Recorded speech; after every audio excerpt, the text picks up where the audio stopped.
दुनिया के richest billionaire ने इंडिया को पिच किया है for the United Nation Security Council permanent seat. और वो रिचेस्ट बिलियनर हैं Elon Musk. Programme breaking barriers. मैं हूं आपकी होस्ट आलिया। जी हाँ, बिल्कुल सही। आप सुन रहे हैं कि एलोन मस्क ने इंडिया को पिच किया है for the United Nations security Council permanent seat, और ये बात उन्होंने लिखी है ट्विटर यानी कि एक्स के अपने अकाउंट पर। एलोन मस्क का ये कहना कितना अहम है, ये बात याद रखिए। एलोन मस्क दुनिया का एक बड़ा, सबसे ज्यादा इन्फ्लुएंशियल बंदा समझा जाता है, जो सियासत पर भी बहुत बात करते हुए नजर आते हैं। और उन्होंने अब ये लिखा है कि इंडिया को यूनाइटेड नेशंस की सिक्योरिटी काउंसिल की परमानेंट सीट ना देना एब्सर्ड है। और उन्होंने कहा कि जो कंट्रीज हैं वो ये नहीं चाहते कि जो अपनी ताकत उनके पास है वो दूसरों तक उसको ट्रांसफर करें या शिफ्ट करें। उनको ये पसंद नहीं है। ये एक बड़ा अहम टॉपिक इसलिए है कि सिर्फ एलोन मस्क नहीं, बल्कि इससे पहले इसके ऊपर काफी लोग बात कर चुके हैं। और ना सिर्फ एलोन मस्क ने अब बात की है, इससे पहले इंडिया के वजीर आजम नरेंद्र मोदी साहब कई जगहों पर इस पे खुल के उन्होंने बात की। और इंडिया के external affairs minister doctor Jaishankar ने ये कहा था कि ये जो यूनाइटेड नेशंस है इसको रिफॉर्म्स की जरूरत है, और ये ऐसे ही है कि एक बस है जिसमें पैसेंजर्स बैठे हुए और कोई नया आता है तो उसको बैठने की जगह नहीं दी जाती। तो हम आपके सामने ये रखेंगे कि एलोन मस्क ने इसके ऊपर जो ट्वीट किया है उसके अंदर क्या कहा है, क्योंकि nasdaq.com पर मैंने ये खबर पढ़ी, इससे लेकर इंटरनेशनल मीडिया और इंडियन मीडिया इसको रिपोर्ट कर रहा है। पहले मैं आपके सामने रखती हूँ कि एलोन मस्क साहब लिख क्या रहे हैं। जनवरी 21 2024 ये डेट उनकी आ रही है। और इसमें वो लिखते हैं, at some point there needs to be a revision of the UN bodies. Problem is that those with excess power don't want to give it up. India not having a permanent seat on the Security Council despite being the most populous country on earth is absurd. और साथ में वो लिखते हैं, Africa collectively should also have a permanent seat too. यानी उन्होंने ना सिर्फ इंडिया को सपोर्ट किया है बल्कि अफ्रीका को भी सपोर्ट किया है परमानेंट सीट के लिए यूनाइटेड नेशन सिक्योरिटी काउंसिल की। अच्छा, एलोन मस्क ने इंडिया को सपोर्ट करते हुए ये लिखा है कि दुनिया का सबसे ज्यादा आबादी वाला मुल्क, अगर आप उसको यूनाइटेड नेशंस की सिक्योरिटी काउंसिल की परमानेंट सीट के लिए नहीं उसको बेहतर समझेंगे या उस तक ये सीट नहीं पहुंचाएंगे, उसको ये सीट नहीं लेने देंगे, तो मतलब ये इडियोटिक एक बात है। उसको आप लाफेबल इसको लेना चाहिए कि क्यों आप ऐसा कर रहे हैं, आप इसको कैसे रोक सकते हैं या क्यों रोक रहे हैं। अब ये जो बात है, जो सेक्रेटरी जनरल हैं यूनाइटेड नेशंस के, उन्होंने एंटोनियो गुतेरेस ने भी ये वाली बात की है।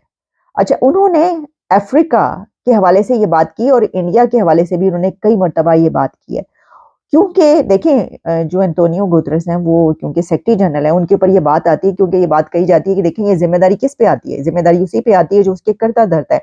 तो उनसे ये सवाल किया जाता है कि ऐसा क्यों है।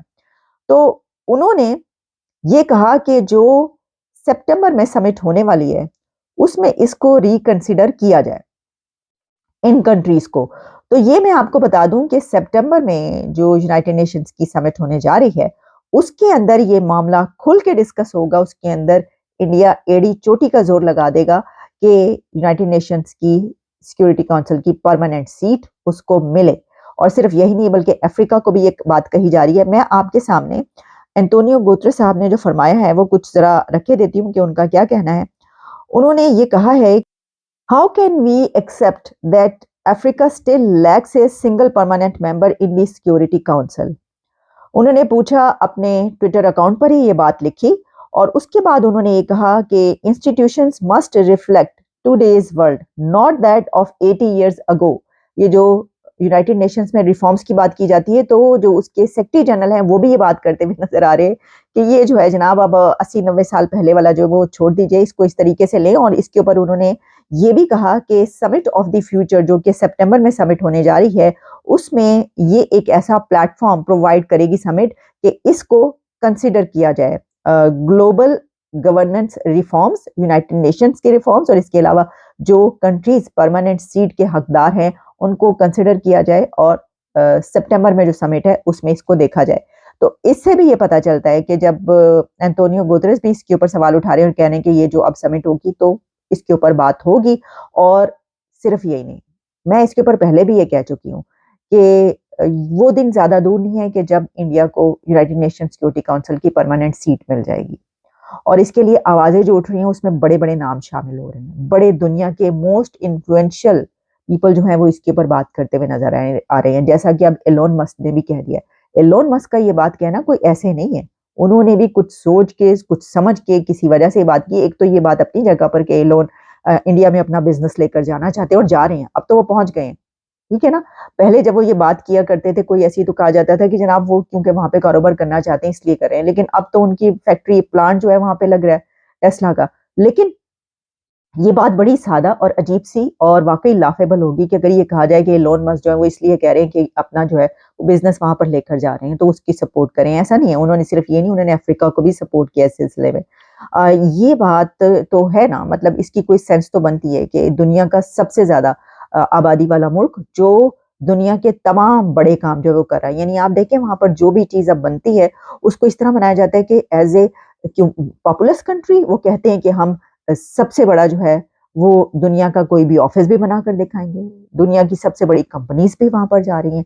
और जो उनका स्टेटस हो चुका है, जो इकोनॉमी की तरफ, जिस तरह अभी मैंने आपको इससे पहले जो प्रोग्राम किया उसमें मैंने आपको बताया कि उनकी स्टॉक मार्केट ने, इंडिया की स्टॉक मार्केट ने बीट कर दिया है हांगकांग की स्टॉक मार्केट को। तो और आपको जो है वो क्या चाहिए। तो ये दिन ज्यादा दूर नहीं है कि जब इंडिया को परमानेंट सीट जो है वो मिलेगी। इसमें देखें जो बात है वो क्या की जाती है, पहले मैं आपको ये बताऊं, वो जो कुछ कंट्रीज हैं जो वीटो पावर है उसके ऊपर बात करने से पहले मैं आपको ये भी बताऊं कि ये बात की थी कि ये जो है अफ्रीका जो है उसको देखा जाना चाहिए। तो उसके ऊपर एक और ट्वीट भी की गई थी। ये ट्वीट की थी American born Israeli venture capitalist Michael Eisenberg ने, और उन्होंने ये कहा था कि इंडिया का नाम क्यों नहीं। ट्वीट के नीचे उन्होंने ये लिखा, एंड व्हाट अबाउट इंडिया। और फिर उन्होंने पूछा कि dismantling of the UN and build something new with real leadership.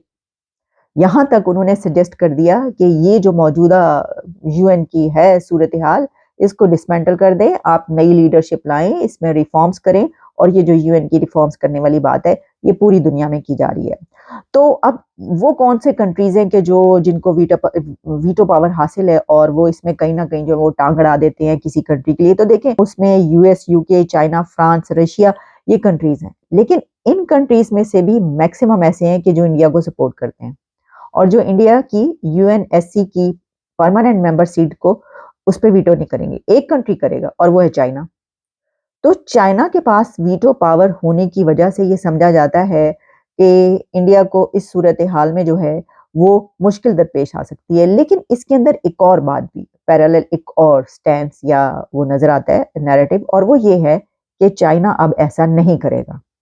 और वो इसलिए नहीं करेगा कि चाइना और इंडिया की जो ट्रेड है उसके अंदर जब भी कोई हलचल पैदा होती है तो फिक्र पड़ जाती है, और चाइना ये कहता है कि उसकी ट्रेड को कोई आंच नहीं आनी चाहिए। देखिए ना, इंडिया की तो चाइना और यूनाइटेड स्टेट्स कंट्रीज के साथ 100 बिलियन डॉलर से ज्यादा की ट्रेड चल रही है।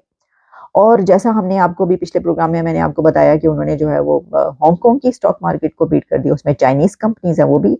तो कई महाजों पर, कई जगहों पर इंडिया की तरफ से चाइना को डस पड़ रही है, लेकिन ट्रेड वो तब भी नहीं छोड़ना चाहेगा। अब है क्या कि अभी कुछ दिन पहले जो है वो ये कहा गया इंडिया की तरफ से कि जनाब जो ये भी बात है की जा रही है कि जो अगर बॉर्डर्स पर जो है वो सेफ्टी रहेगी, सिक्योरिटी रहेगी, तो फिर जो है वो तरक्की भी होगी और फिर इंडिया के ताल्लुका दूसरे कंट्री से बेहतर भी रहेंगे। इसमें कहा यह गया था कि अगर तुमने बॉर्डर्स पर कोई हैंकी पैंकी करने की कोशिश की तो फिर ये है कि फिर वैसे नॉर्मल रिलेशंस नहीं रहेंगे।